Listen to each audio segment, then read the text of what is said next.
Hello students, welcome to your next lecture of physics. इस lecture में हम series combination के कुछ और क्वेश्चंस के बारे में स्टडी करेंगे, जहां पे हम सीरीज कम्बिनेशन का सर्किट डायग्राम, सीरीज कम्बिनेशन का करंट, सीरीज कम्बिनेशन का पोटेंशियल डिफरेंस और टोटल रेजिस्टेंस, इन सब को कैलकुलेट करने वाला एक एग्जाम्पल स्टडी करेंगे। उस एक एग्जाम्पल में हम सब कुछ देखेंगे कि ये सारी चीज़ें कैलकुलेट कैसे की जाती है। तो सबसे पहले आपको एक सर्किट बनाने के लिए बोला गया है। क्वेश्चन है, draw a circuit diagram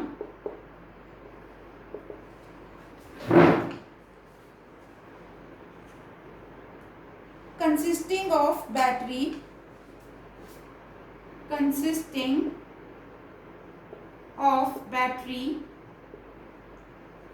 of 3 cells of 2 volt each, a 5 ohm, 8 ohm and 12 ohm resistors, a 5 ohm,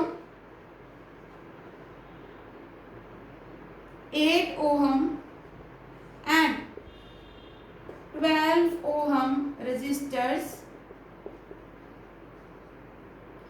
with a plug key,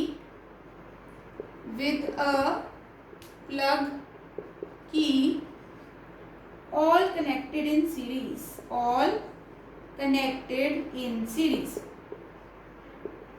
अब ये देखो, ये एक सिंपल सा क्वेश्चन ही है, हमें इस क्वेश्चन को सॉल्व करना है। अब देखो, सबसे पहले इस क्वेश्चन में क्या बोल रखा है हमें कि हमें ये सर्किट डायग्राम बना रहा है। ठीक है, सर्किट डायग्राम में क्या है, एक तो बैटरी है ना। अब मैंने आपको क्या बताया था, बैटरी कौन सी होती है, जो सेल से मिलकर बने।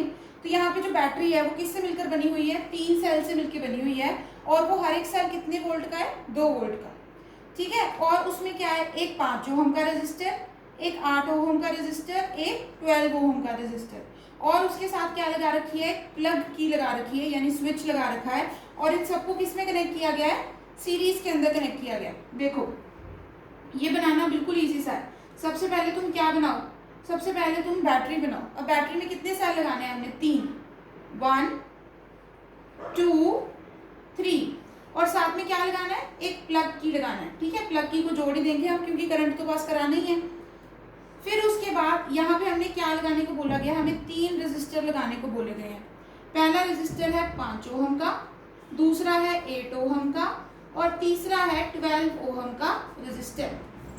ठीक है, ये कितने ओम का हुआ, 5, ये हुआ 8, और ये हुआ 12 ओम का रेजिस्टर। ठीक है, अब इसमें सेल्स कितने कितने के लगे हैं, 2 वोल्ट 2 वोल्ट 2 वोल्ट।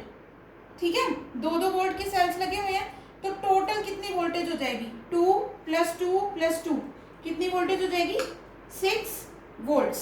ठीक है, तो ये बन गया आपका डायग्राम। रेजिस्टर बना दिए हमने एक बैटरी बना दी जो सेल से जुड़कर बनी हुई है, हमने प्लग की भी बना दी। ये आपके क्वेश्चन का आंसर था।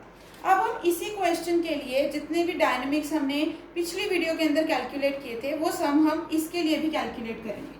ठीक है, यानी सबसे पहले हम क्या कैलकुलेट करेंगे, हम कैलकुलेट करेंगे कि इस वाले सर्किट का टोटल रेजिस्टेंस कितना है। ठीक है, टोटल रेजिस्टेंस कैलकुलेट करने के लिए बच्चे आपको क्या करना है, सारी रेजिस्टेंसेस को प्लस कर देना है। 5 + 8 + 12। अब आप जल्दी जल्दी कैलकुलेशन करके मुझे बताओ कितना होगा, 8 + 12 20 + 5 25 ओम। कितना रेजिस्टेंस हो गया टोटल, 25 ओम। टोटल वोल्टेज कितनी लग रही है इस पे, 6 वोल्ट्स की लग रही है। अब अगर आपको क्या निकालने को बोला जाए, टोटल करंट, तो करंट ओम्स लॉ के हिसाब से क्या होता है, voltage divided by total resistance. तो वोल्टेज टोटल कितनी लग रही है, 6, और टोटल रेजिस्टेंस कितनी है, 25। तो यानी कितना करंट फ्लो कर रहा होगा इसमें से, 6 / 25 एम्पियर्स। अब हमारा नेक्स्ट पार्ट क्या होगा, हमें ये देखना होगा कि इसके क्रॉस कितना पोटेंशियल है, इसके क्रॉस कितना पोटेंशियल है, और इसके क्रॉस कितना पोटेंशियल है। ठीक है, तो सबसे पहले हम देखेंगे पोटेंशियल अक्रॉस 5 ओम रेजिस्टर। तो मैं V5 लिख देती हूँ, ठीक है, निशानी के लिए। अब वो किसके बराबर होगा, current multiply by resistance. Current कितना है, 6/25, रेजिस्टेंस कितना है, 5 ओहम्स।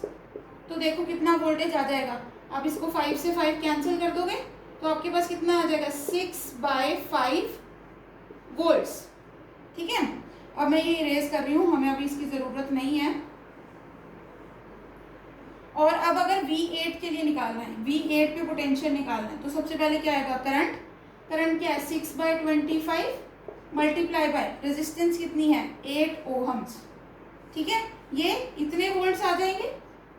और अगर आपको किसके क्रॉस निकालना है, 12 ओम के रजिस्टर पे, तो V12 कितना आ जाएगा, 6/25 मल्टीप्लाई बाय कितना, 12 ओहम्स। इसको मल्टीप्लाई करोगे, जितना भी वोल्टेज के अंदर वैल्यू आएगी वो आपकी क्या होगी, total voltage across 12 ohm register. तो एक सिंपल सा क्वेश्चन था, इसके अंदर भी अब हमने सब कुछ करके देख लिया कि क्या क्या चेंजेस हमें करने चाहिए, क्या चेंजेस हमें नहीं करने चाहिए जब भी हमें रेजिस्टेंसेस को क्या करना हो, कैलकुलेट करना। ओके, अब ये था आपके सीरीज कॉम्बिनेशन के रिलेटेड न्यूमेरिकल्स। अब आपको न्यूमेरिकल सिर्फ इसी तरीके के आएंगे और कोई आपको न्यूमेरिकल नहीं बन सकता आपको सीरीज कॉम्बिनेशन का। ठीक है, और एक इम्पॉर्टेंट चीज़ और हम सीरीज एप्लीकेशन के बारे में पढ़ते हैं, वो थी कि सीरीज कॉम्बिनेशन के एप्लीकेशंस क्या क्या हो सकते हैं। अब ये तो मैंने सीरीज कॉम्बिनेशन समझाते वक्त भी आपको थोड़ा बहुत बताया था कि जैसे जो आपकी दिवाली लाइट्स होती हैं, ठीक है, उसमें जो कॉम्बिनेशन लगा होता है वो कैसा लगा होता है रजे, सीरीज कॉम्बिनेशन। उसमें ऐसे लगा होता है ना, एक तार होती है, उस पर एक बल्ब लग गया, ठीक है, फिर एक बल्ब लगा होता है, फिर एक बल्ब लगा होता है, फिर एक बल्ब लगा होता है, और साथ में आप क्या कर देते हो, उसको प्लग से कनेक्ट कर देते हो। प्लग से कनेक्ट करने का मतलब क्या हो जाता है, उसको आप पोटेंशियल सप्लाई कर देते हो। तो इसमें क्या हो रहा है, ये सारे के सारे बल्ब कैसे लगे होते हैं, सीरीज कॉम्बिनेशन के अंदर। अब आपने देखा होगा, अगर इनमें से कोई भी एक बल्ब फ्यूज हो जाए, जैसे मान लो ये वाला बल्ब फ्यूज हो जाए, ठीक है, तो फ्यूज होने का मतलब क्या, इसके अंदर की तार टूट जाना है ना, तो इसका होना ना होना एक बराबर है, तो मैंने इसको इरेज ही कर दिया। तो यहाँ पे भी आपको क्या देखने को मिल रहा होगा कि ये सर्किट टूट गया है, ठीक है, ये सर्किट बिल्कुल टूट गया। अभी हमने क्या देखा था, करंट कब पास करता है किसी भी सर्किट में से, जब वो क्या हो, एक क्लोज्ड पाथ हो, जब एक क्लोज्ड सर्किट हो तभी उसमें से करंट पास कर सकता है। अब ये भी यहाँ पे आपको देखने में क्या पता लग रहा होगा कि ये सर्किट ही टूट गया। अब अगर ये सर्किट टूट गया है तो इसमें से करंट पास नहीं करेगा, तो आपकी दिवाली की सारी वो जो लाइट्स है वो खराब हो जाएगी। ठीक है, उसमें क्या होता है कि अगर एक बल्ब भी फ्यूज हो जाए तो सारी की सारी तार क्या हो जाती है, खराब हो जाती है। और दूसरी बात क्या है, दूसरी बात इंपॉर्टेंट क्या है कि इसके अंदर जब भी आप रेजिस्टेंसेस को सीरीज में कनेक्ट करते हो, when you connect resistances in series,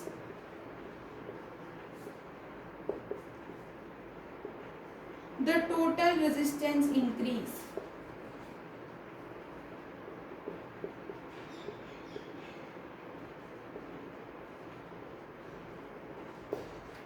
क्या स्टेटमेंट है ये कि जब भी आप रेजिस्टेंसेस को किस में कनेक्ट करते हो, रजिस्टर सीरीज के अंदर कनेक्ट करते हो, तो आपकी जो टोटल रेजिस्टेंस है उस सर्किट की टोटल रेजिस्टेंस क्या हो जाएगी, इंक्रीज हो जाएगी।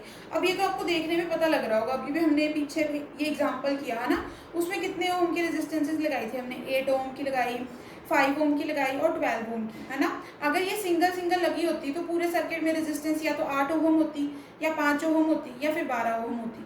अभी हमने क्या कर दिया, उन सबको कैसे लगा दिया, सीरीज के अंदर लगा दिया। तो अभी आपको क्या देखने को मिला कि टोटल रेजिस्टेंस कितनी हो गई, 25 ओम हो गई ना, यानी टोटल रेजिस्टेंस क्या हो गई, इंक्रीज हो गई आपकी। ठीक है, समझ लो, टोटल रेजिस्टेंस आपकी क्या होगी, इंक्रीज। यानी जब भी आप रेजिस्टेंसेस को सीरीज के अंदर लगा देते हो तो आप अपने सर्किट में क्या है, करंट को लेकर रुकावट को इंक्रीज कर देते हो। ठीक है, जब हम रेजिस्टेंस को, अब ये चीज़ कब यूज में आती है, जब मान लो अगर आपको ये चाहिए हो कि हम हमारे सर्किट में करंट कम पास करें, यानी जैसे मान लो आपने कोई ऐसी लाइट या बल्ब लगाया है जिसमें से अगर ज़्यादा करंट पास करेगा तो वो फ्यूज हो जाएगा। ठीक है, कम पावर वाला अगर आपने कोई चीज़ लगाई है तो आप उसमें क्या चाहोगे कि इसमें करंट कम पास करे ताकि ये मेरा ज़्यादा लंबे समय तक चलता रहे। तो उसमें हम क्या करते हैं, उसके साथ एक रेजिस्टेंस कनेक्ट कर देते हैं। जब हम उसके साथ एक रेजिस्टेंस कनेक्ट कर देते हैं तो क्या हो जाता है, उस सर्किट की पूरे की रेजिस्टेंस क्या हो जाती है, बढ़ जाती है। ठीक है, रेजिस्टेंस बढ़ जाती है, करंट को रुकावट बढ़ेगी तो क्या है, टोटल करंट अमाउंट क्या हो जाएगा, कम हो जाएगा। तो आपके अप्लायंसेस क्या हो जाएंगे, बचे रहेंगे। इसलिए जो छोटी लाइट्स होती हैं उनके साथ जनरली एक रेजिस्टेंस जोड़ के लगाया जाता है, क्योंकि आपके घर में पोटेंशियल तो हर जगह सेम आ रहा है, हर एक प्लग में सेम अमाउंट ऑफ पोटेंशियल आ रहा है ना।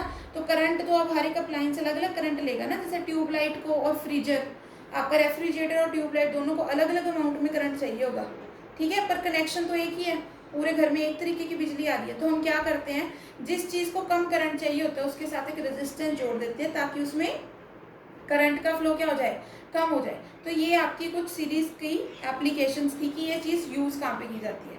अब बाकी का हम नेक्स्ट लेक्चर में करेंगे। Till than happy learning.